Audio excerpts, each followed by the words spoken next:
Hi friends, welcome to next day 360. இந்த வீடியோவில் ஒரு மிளகை வச்சு நம்ம இந்த கால் தொடை பிடிப்பு, இடுப்பு பிடிப்பு, கால் நரம்பு சுண்டி இழுக்கிறது இந்த பிரச்சனையை சரி பண்ண போகிறோம். இந்த வீடியோவில் நான் செஞ்சு காமிக்க போகிறேன். உங்களுக்கு ரொம்பவே யூஸ்ஃபுல்லாக இருக்கும். இந்த நரம்பு நம்ம உடம்புல இருக்கிறதுலே நீளமான நரம்பு.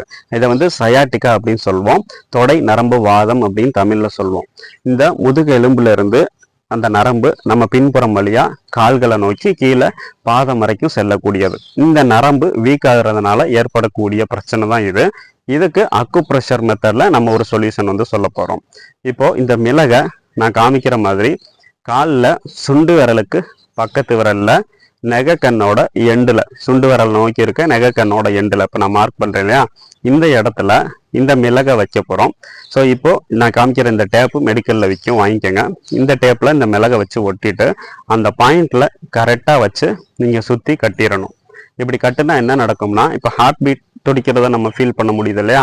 ஸோ அதே மாதிரி இதை வச்சு கட்டுன ஒரு 15 மினிட்ஸில் இந்த நரம்பு, சயாட்டிக்கா நரம்பு லைட்டாக துடிக்கிறத, அந்த ஸ்ட்ரென்தன் ஆகிறத நம்மளால் ஃபீல் பண்ண முடியும். இப்படி ஆயிடுச்சுனாலே அது நல்லா ஒர்க் அவுட் ஆக ஆரம்பிச்சிருச்சுன்னு அர்த்தம். உங்களுக்கு இந்த இடுப்பு பிடிப்பு, தசைப்பிடிப்பு பிரச்சனை 1 ஹவரில் கம்ப்ளீட்டாக சரியாயிரும். அந்த நரம்பு ஸ்ட்ரென்தன் ஆகிறது மூலமாக இது சரியாகும். ஸோ இது அக்குப்ரெஷர் மெத்தடில் இருக்க ஒரு மெத்தடு. இதை ஒரு டாக்டர் தான் ஷேர் பண்ணாரு. இந்த மெத்தட் ரொம்பவே சிம்பிள் தான், நீங்களும் ட்ரை பண்ணுங்க. நிறைய பேத்துக்கு ஒர்க் அவுட் ஆயிருக்கு. ஸோ இதை நீங்கள் ட்ரை பண்ணிட்டு உங்களுக்கு எந்த அளவுக்கு ஒர்க் அவுட் ஆகுதுன்னு கமெண்ட் பாக்ஸ் மூலம் என் கூட ஷேர் பண்ணுங்க. நல்லதை பகிர்வோம், அனைவரும் ஆரோக்கியமுடன் இருப்போம். நன்றி.